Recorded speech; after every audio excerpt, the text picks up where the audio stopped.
This is Joyce Jagger, the Embroidery Coach, and I want to welcome you to our tip of the day. Now, today's tip is the second in the series about working with caps.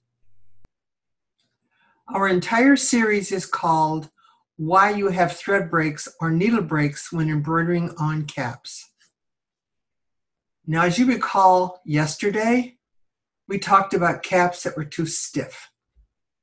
Today, we're going to talk about not walking the machine at the start. Next is wrong needle or bad needle. And the cap does not sit on the needle plate. The design is too low on the cap. Lettering is too small. And too many locks and trims. And today's tip is called Walk the Machine at the Very Start. Now, thread breaks and needle breaks can be your worst headache causer in your entire embroidery business. And learning to overcome them, especially on caps, is huge. Now, there are many reasons for thread breaks, but the most common one is the center seam in the 6-panel cap.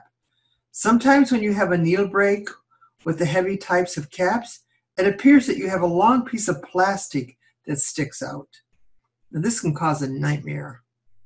Pressing the cap fronts first, as I described in my tip yesterday, really softens this backing up and has solved many of the problems and issues that I have had with caps in my business.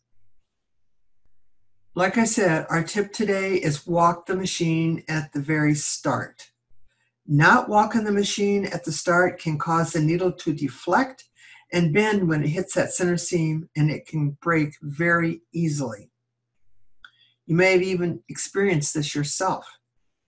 I had an embroiderer email me last week saying they broke 3 needles in the very same spot when they started the machine.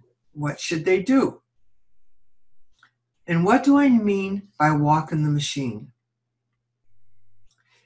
You press your finger on the start button and hold it there until the machine stitches about 12 stitches or at least gets past the center seam where all the layers are that are in the way. It creeps doing 1 stitch at a time, and this is especially important on stiff front caps.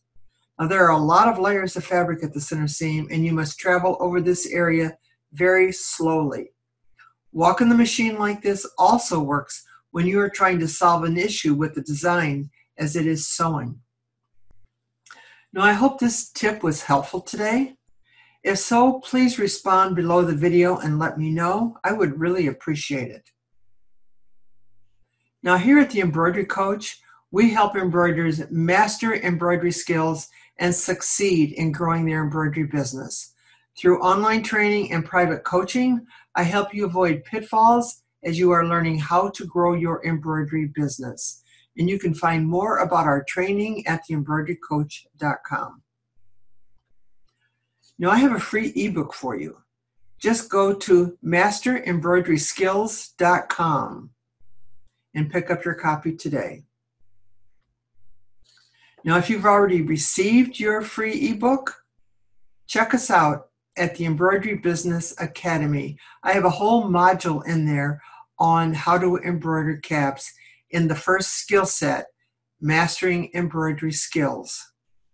Now, this is Joyce Jagger, the Embroidery Coach, and I want to thank you for taking the time to watch this today, and I will be talking to you again tomorrow.